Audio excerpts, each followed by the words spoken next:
ಯಾವ ಥರ ಅಂತ ನೀವು ಹೇಳ್ಬೋದಲ್ಲ ಹಂಗೆ? ಮೋದಿ ಹಂಗೆ ಸುಳ್ಳು ಹೇಳಕ್ಕಾಗಲ್ಲ. ನನ್ನ ಗ್ಯಾರಂಟಿ ಯುವಕರಿಗೆ 2 ಕೋಟಿ ನೌಕರಿ ಕೊಡ್ತೀನಿ ಅಂತ ಅವ್ರಂದ್ರು, ನಾವಂದ್ರು ಕೊಟ್ರ? ನೀವೇ ಎಲ್ಲ ಪತ್ರಿಕಾದಲ್ಲಿ ಅನೌನ್ಸ್ ಮಾಡಿದ್ರಿ, ಟಿವಿದಲ್ಲಿ ಮಾಡಿದ್ರಿ. ಮೋದಿ ಅವರು ಯುವಕರಿಗೆ 2 ಕೋಟಿ ನೌಕರಿಗಳನ್ನ ಸೃಷ್ಟಿ ಮಾಡಿ ಕೊಡ್ತಾರೆ. ಇನ್ನು ಪಕೋಡ ಮಾರವನಿಗೂ ಇನ್ನ ದುಡ್ಡು ಸಿಕ್ಕಿಲ್ಲ. 2 ಕೋಟಿ ಅಂದ್ರೆ ಬರೀ ಸರ್ಕಾರಿ ನೌಕರಿ ಅಲ್ಲ, ನೀವು ಪಕೋಡ ಮಾರ್ಬೋದು, ನೀವು ಇದು ಮಾಡ್ಬೋದು, ಬುಕ್ ಪಾಲಿಶ್ ಮಾಡ್ಬೋದು. ಇಂಥ ಹೇಳಿದ್ರೆ ನಿಮಗೆ ಏನ್ ಬೇಕು ಅಂದ್ರೆ, ನೌಕರಿ ಅಂದ್ರೆ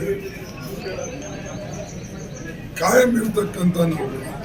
ಅವನಿಗೆ ಪ್ರಾವಿಡೆಂಟ್ ಫಂಡ್ ಫೆಸಿಲಿಟಿ ಸಿಗಬೇಕು, ಅವನಿಗೆ ESI ಫೆಸಿಲಿಟಿ ಸಿಗಬೇಕು, ಅವನಿಗೆ ಗ್ರ್ಯಾಚ್ಯುಟಿ ಸಿಗಬೇಕು. ಅಂಥ ನೌಕರಿಗಳನ್ನು ನೀವು ಕೊಡಬೇಕು.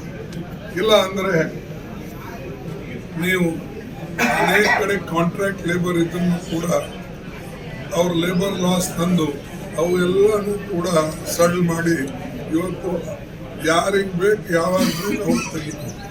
ಇಂಥ ನೌಕರಿನಲ್ಲಿ ಅದು 15 ಲಕ್ಷ ಕೊಡ್ತೀನಿ. ನಿನ್ನೆ ಸುಪ್ರೀಂ ಮಾತಾಡ್ತಿದ್ರಿ, ಈ ಸುಪ್ರೀಂ ಕೋರ್ಟ್ ತೀರ್ಪು ಒಂಥರ ತಮಗೇನಾದರೂ ಆಶಾಭಾವನೆ ಮೂಡಿಸ್ತಾ ಅಂತ? ಆಶಾ ಮೊದಲಿಂದೇ ನಾವು ಹೋರಾಟ ಮಾಡ್ತಾ ಇದ್ದೀವಿ. ಏನು ಅಲ್ಲಿ ಸ್ವಲ್ಪ ಲೆವೆಲ್ ಪ್ಲೇಯಿಂಗ್ ಗ್ರೌಂಡ್ ಇಲ್ಲ. ಮಿಸ್ಚಿಫ್ ಒಬ್ಬ ಆಫೀಸರ್ ಅವನೇ ವೋಟ್ ಹಾಕ್ತಾನಂದ್ರೆ ಇದು ಲೆಕ್ಕ ಹಾಕಿ, ಅದು ಚಂಡೀಗಢ ದಿಲ್ಲಿಯಿಂದ ಎಲೆಕ್ಷನ್ ಕಮಿಷನ್ ಇಂದ hardly 1 hour journey, 40 minutes with flight. ಅಂತ ಕಡೆ ಇದು ಹಿಂಗೆ ನಡೆದ ಅಂದ್ರೆ ಇಂಟೀರಿಯರ್ ಪ್ಲೇಸಸ್ನಲ್ಲಿ ಮೋದಿ ಸರ್ಕಾರ ಪಾರ್ಲಿಮೆಂಟ್ ಅಸೆಂಬ್ಲಿ ಎಲೆಕ್ಷನ್ ಗೆಲ್ಲಕ್ಕೆ ಏನೇನ್ ಮಾಡ್ತಿರ್ಬೇಕು ಅನ್ನೋದು ಇದೆ ಅಂದಾಜ ಸಾಕು. Very unfortunate. ನೀವು ಎಂದೂ ಕೂಡ ಇಂಥದ್ದಾಗಿಲ್ಲ ಆಫೀಸರ್ ಹಾಕ. ಸೊ ದೇಶಕ್ಕೆ ಒಳ್ಳೆಯದಲ್ಲ. ನಾವು ಇರ್ಬೋದು, ನೀವಿರ್ಬೋದು, ಲೆವೆಲ್ ಪ್ಲೇಯಿಂಗ್ ಗ್ರೌಂಡ್ ಕೊಡಿ. ಅದರಿಂದ ಎಲ್ಲರಿಗೂ ಕೂಡ ಅನುಕೂಲ ಆಗ್ತದೆ. ಒಂದ್ಸಲ ನೀವು ಗೆಲ್ಬೋದು, ಒಂದ್ಸಲ ನಾವು ಗೆಲ್ಬೋದು. ನಾವು ಅನೇಕ ಸಾರಿ ನಾವು ಗೆದ್ದಿದ್ದೀವಿ, ನೀವು ಅನೇಕ ಸಾರಿ ಸೋತಿದ್ರಿ. ಬರೀ ಪಾರ್ಲಿಮೆಂಟ್ 2 MP ಗಳೇ ಇದ್ದರು ಇಡೀ ಪಾರ್ಲಿಮೆಂಟ್. ಅಂತ ದಿನಗಳನ್ನು ನೀವು ನೋಡಿ. ಅದನ್ನು ಕೂಡ ನಿಮಗೆ ಡೆಮಾಕ್ರಸಿ ಉಳಿಸ್ಬೇಕು ಅಂತಕ್ಕಂಥದ್ದಿದ್ರೆ ನೀವು ಲೆವೆಲ್ ಪ್ಲೇಯಿಂಗ್ ಗ್ರೌಂಡ್. ಒಬ್ಬ ವ್ಯಕ್ತಿ ಎಷ್ಟು ದಿವಸ ಇರ್ಬೋದು, ಅವನು ಲೈಫ್ ಸ್ಪ್ಯಾನ್ ಇರೋದು ಇಂಡಿಯಾದೊಳಗೆ 73-74 ಇದೆ. ಕೆಲವು ಜನ ಫಾರ್ಚುನೇಟ್ಲಿ ಕ್ರಾಸ್ ಮಾಡ್ತಾರೆ. ಇಟ್ ಡಸಂಟ್ ಮೀನ್ ದಟ್ ಅವರು ಮನಸ್ಸಿಗೆ ಬಂದಂತೆ ಮಾಡಬೇಕು ಡೆಮಾಕ್ರಸಿ ಅಂತ. ಓಕೆ, ಈಗಾಗಲೇ ಹೇಳಿದ್ದೇವೆ ನಾವು. ನಮ್ಮ ಒಂದು ಆಫರು ಕೊಟ್ಟಿದ್ದೇವೆ ನಮ್ಮ ಸರ್ಕಾರ ಬಂದಾಗ. MSP legal ice guarantee, certain crops, ಕೆಲವು ಕ್ರಾಪ್ಗಳಿಗೆ ಲೀಗಲ್ ಗ್ಯಾರಂಟಿ ಕೊಡ್ತೇವೆ ಅಂತ ಹೇಳಿ ಅದನ್ನು ನಾವು ಅನುಷ್ಠಾನಕ್ಕೆ ತರ್ತೇವೆ ನಮ್ಮ ಸರ್ಕಾರ ಬಂದಾಗ.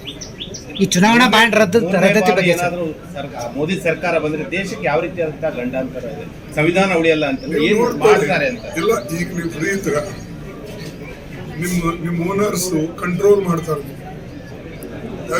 ಈಗ ನಾ ಫ್ರೀ ಫ್ರಾಂಕ್ ಏನಾದ್ರು ವಿಚಾರ ಹೇಳಿದ್ರೆ can you carry that report in your ಇದು ಮಾಡ್ತೀರ? ಅಲ್ಲಿ ಹೋಗಿ ಕಟ್ ಮಾಡಿಸ್ತಾನೆ, ಎಡಿಟರ್ ಹತ್ರ ಇಲ್ಲ ತೆಗೆದು ಹಾಕ್ತಾನೆ. ಎಲ್ಲ ಅವನ ಕಂಟ್ರೋಲ್ನಾಗೆ. ಮೊನ್ನೆ ನನಗೆ ಅದಾನಿ ಏರ್ಪೋರ್ಟ್ನಾಗ ಭೇಟಿ ಆಗಿದ್ದೆ, ಸ್ಪೆಷಲ್ ಟ್ರೈನ್.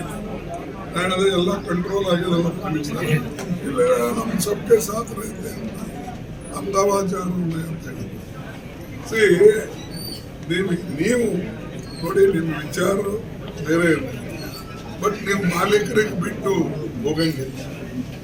ಅವನ ವಿಚಾರ ನಿಮ್ಮ ವಿಚಾರ, ನಿಮ್ದು ವ್ಯಕ್ತಿಗತ ವಿಚಾರಗಳು ಇರ್ತವೆ, ಬಟ್ ಅದು ಇದ್ರಾಗ ಅನುಷ್ಠಾನಕ್ಕೆ ತರಕ್ಕಾಗಲ್ಲ. ಸೊ ಮೋದಿ ಅಂತ ಹೇಳಿ ಕಲಬುರಗಿ. ಇವತ್ತಿಂದ start ಮಾಡಿದ್ದಾರೆ. ಇದೇ ಸೆಡಮ್ದಲ್ಲಿ ಸ್ಟಾರ್ಟ್ ಆಗಿದೆ. ಫಿರ್ಯಾದ್ ಬಾರ್ ಮೋದಿ ಸರ್ಕಾರ ಮತ್ತೆ ಕಲಬುರಗಿ ಟಾರ್ಗೆಟ್ ಮಾಡ್ಕೊತಾ ಇದ್ದಾರೆ ಬಿಜೆಪಿ.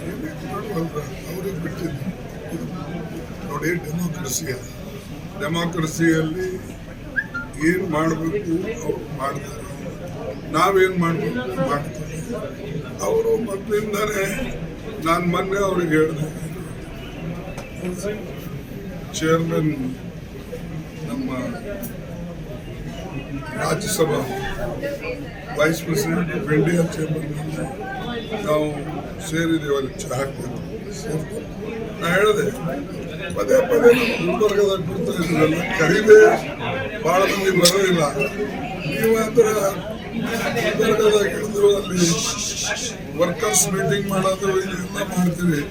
ಏನು ಗುಲ್ಬರ್ಗ ಭಾಳ ಲೈಕ್ ಆಗಿದೆ, ಗುಲ್ಬರ್ಗ ಭಾಳ ಬಿಸಿಲಿನ ಏರಿಯಾ, ಅದೇ ಆಗಿ ನಮ್ಗೆ ಲೈಕ್ ಆಗಿದೆ. और वो सेंटर होता है, वो वहाँ से लातूर जा सकते, शोलापुर जा सकते.